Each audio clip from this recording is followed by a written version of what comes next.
Oke, baik lagi. Saya terangkan sebentar lagi kita akan melakukan penguatan profil pelajar Pancasila. Di sini yang disepakati oleh sekolah adalah suara demokrasi. Untuk dimensi keagamaannya adalah beriman, bertakwa kepada Tuhan Yang Maha Esa dan akhlak mulia. Elemennya adalah akhlak negara. Elemennya melaksanakan hak dan kewajiban sebagai warga negara Indonesia, terbiasa melaksanakan hak dan kewajiban sebagai warga negara. Terus tema suara demokrasi, topik suara ekspresimu. Nanti yang kita lakukan ketika melakukan demokrasi yaitu bentuknya pemilu, pembentukan panitia itu kerangkanya adalah pemilihan ketua OSIS. Untuk yang akan kita lakukan sebentar lagi ini adalah pengenalan, yang kedua adalah kontekstualisasi. Ini semuanya ini ada nanti ketika pelaksanaan demokrasi kita sudah benar, terus nanti ketika sudah di luar kita juga tidak salah. Jadi apapun pada panitia pada ketika pemilu kita sudah melakukan apa yang telah diusulkan oleh pemerintah dan dilakukan benar. Ini pengantar dari saya. Mudah-mudahan nanti acara ini bisa berjalan dengan lancar. Mohon untuk doa bareng-bareng. Mari kita bareng-bareng dengan pimpinan kita berdoa mulai. Terima kasih atas doanya. Itu acara selanjutnya adalah pengenalan dan kontekstualisasi. Hal ini akan diisi oleh tim dari sekolah yang telah ditentukan. Salah satunya adalah Bu Bisma. Karena itu monggo kepada Bisma disilakan. Terima kasih, Pak. Assalamualaikum warahmatullahi wabarakatuh. Waalaikumsalam warahmatullahi wabarakatuh. Demokrasi, suaramu, ekspresimu. Jadi apa yang kalian sampaikan nantinya menjadi ekspresi dari kalian, pemikiran kalian. Nah, kita mulai tentang pentingnya partisipasi dalam hidup. Kalian tahu apa partisipasi? Ya. Apa? Ya, ikutsertaan. Ya, ikutsertaan. Keikutsertaan seperti apa? Apakah hanya ikut dalam pemilihan itu saja? Ya. Apakah tidak ada yang lainnya? Keikutsertaan dalam pemikiran, dalam aktivitas, ya, termasuk dalam pelaksanaan di kegiatan pemilu. Kalau di sekolah adalah pemilos, pemilihan OSIS. Yang butuh partisipasi, mulai perencanaannya, ya kan, melaksanakannya, ada panitianya, ya, ada juga yang mencoblos atau yang memilih. Nah, proses pengambilan keputusan dalam demokrasi yaitu tadi kalian hanya memilih calon-calon yang sudah ditetapkan. Terpilih karena seorang pemimpin punya visi dan misi yang baik, betul, yang bisa membawa organisasi menjadi lebih baik. Ya, memberikan kesempatan kepada siswa untuk memilih kegiatan yang ada di sekolah, memajukan proses pendidikan di sekolah, proses belajar mengajarnya itu. Privilege itu adalah sesuatu yang diberikan kepada seseorang untuk kewenangan yang diberikan kepada seseorang untuk melaksanakan. Contohnya siapa? Kepala desa. Kepala desa itu mendapatkan amanah dari masyarakatnya. Kalau bukan masyarakat, bagaimana kalau di lingkungan sekolah? Siapa yang mendapatkan privilege? Kepala sekolah. Kepala sekolah yang di siswa siapa? Ketua kelas, betul. Ketua kelas, wakil ketua kelas, yang mendapatkan mandat atau amanah itu adalah yang disebut sebagai privilege. Yang keempat, anak muda sebagai kelompok rentan dalam demokrasi. Kalian kan termasuk pemilih tua. Ada yang usianya 17 tahun 2004. Tahun 2004 sudah 17 atau mungkin yang sekarang sudah usia 17. Nah ini punya hak. Ya, tapi mereka ini atau kalian ini yang punya hak termasuk kaum rentan. Ya, kaum rentan dalam suatu demokrasi. Kalau tidak diarahkan, kalian akan menjadi golput. Ya, berarti tidak melaksanakan apa negara kewajiban. Ekspresi dalam demokrasi bisa juga diciptakan melalui IT. Bagaimana kalian mengekspresikan untuk demokrasi menggunakan media secara tepat, mempromosikan secara tepat. Jadi misalkan untuk pemilos gitu ya, kalian bisa promosi visi dan misinya melalui media sosial, di-share. Nah, tujuannya share itu ya, itu termasuk kegiatan humas. Tujuannya supaya calon pemilih ini tahu mau dibawa kemana nanti OSIS di sekolah kita.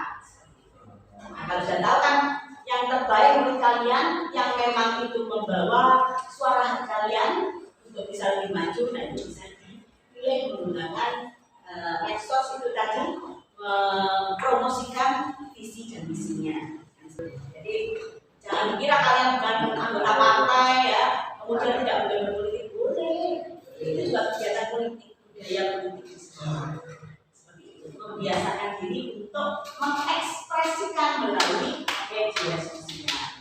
Kalau hasil riset itu nanti bisa menyusun pertanyaan terkait dengan kaitan demokrasi. Misalkan persyaratan untuk pemilih pemula, misalkan begitu ya, pemilih pemula untuk bisa mengikuti kegiatan demokrasi. Kalau pemilos, apakah semuanya siswa yang ada di SMK ini boleh mengikuti pemilos?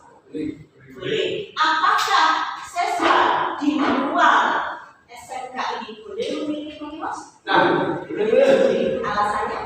luar sekolah. Bukan warga Sekolah. Nah, jadi ada batas wilayah sama dengan pemilihan kepala desa. Tidak boleh masyarakat di luar desa memilih kades di suatu desa. Jadi harus warganya sama dengan di sini, kan? Makanya harus ada nanti termasuk ada pendataan. Ya, pendataan biasanya sebelum pemilihan itu ada pendataan. Tujuannya apa? Untuk melihat berapa calon pemilih, ya, ada usianya, ada domisilinya, gitu kan, termasuk itu. Biasanya tercantum pada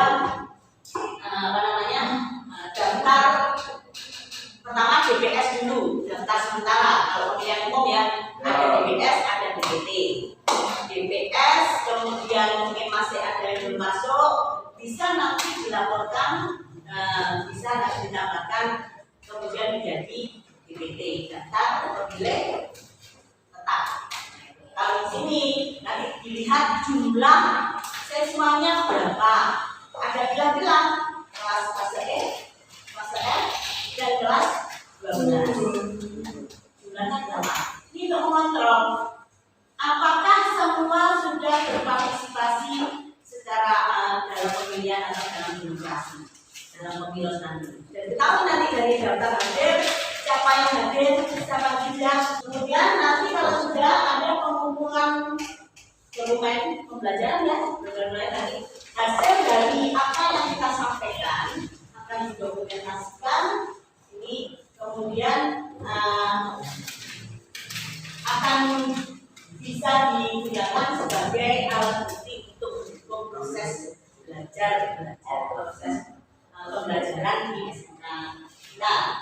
Demikian, assalamualaikum warahmatullahi wabarakatuh. Terima kasih kepada Tuhan karena semuanya ini manfaat kita. Nanti kita tinggal aksinya.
berupa sumatif intervensi individu terhadap seluruh proses pembelajaran. Terus tindak lanjut ini adalah memberikan saran untuk perbaikan kesalahan yang telah lalu dan mengatakan yang baik yang telah dilakukan sebelumnya.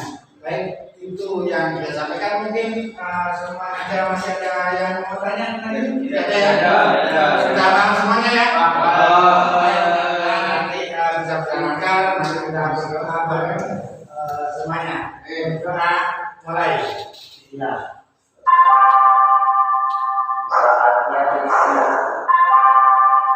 Terima kasih.